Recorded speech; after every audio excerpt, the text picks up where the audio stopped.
Well, now to a push to get Noah's Law passed here in New York State. It's named after a 10-year-old boy from Niagara County who suffered severe physical and mental abuse at the hands of family members. Now, according to Child Help, a report of child abuse is made every 10 seconds here in the United States.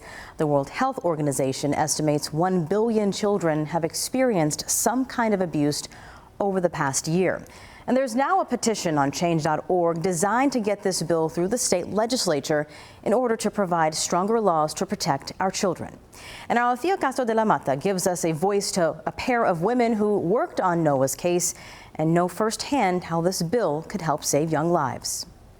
It was honestly one of the most horrific cases I've ever seen. There was everything from a lot of serious physical abuse to psychological abuse. Tracy Steen, captain of the Criminal Investigation Bureau for the Niagara County Sheriff's Office, was assigned to Noah's case, a case involving a 5-year-old boy who had suffered physical, mental, and emotional abuse while living in his grandfather's household. When I originally was responding to the hospital, I had been told that he had coded and that most likely he wasn't going to make it. A case, Steen says, that was considered child torture. She says the department received a call back in 2020 about a seriously injured little boy at a local pediatrician's office. Noah was 5, but he weighed no more than a typical 3-year-old. Restrictions on food, water, restrictions on bathroom usage, forced confinement, forced to stand in certain positions, and then just the actual abuse that went on also over an extended period of time. It was after the department received the call that Noah, along with his older siblings in the household, would finally begin to see a sense of justice. Noah was in the hospital for months and nearly died from the abuse that he was subjected to by members of his own family. Noah had a slow recovery, but is now thriving with an adopted family.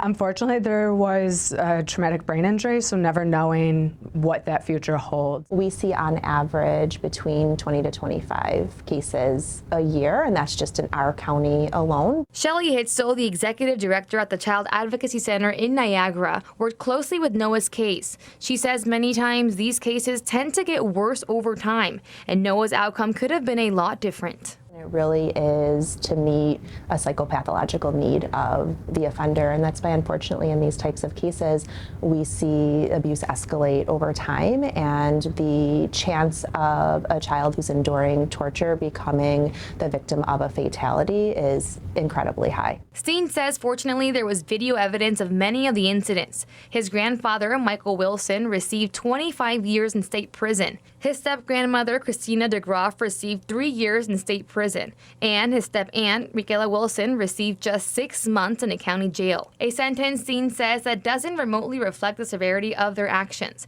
And this is where a proposed Senate bill comes into play, Noah's Law.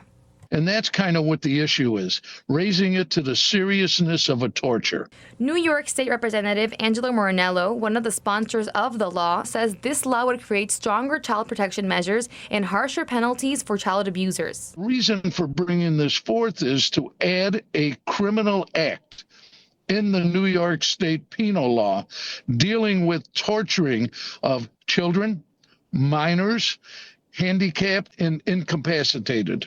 So it'll just be easier prosecution, and where these heinous crimes that people are committing, we can make the sentencing and everything match what they have done. If you want to support the push in creating Noah's Law, there's a petition online you can sign, and you can find a link on our website at wkbw.com. Althea Castro de la Mata, 7 News, Lockport.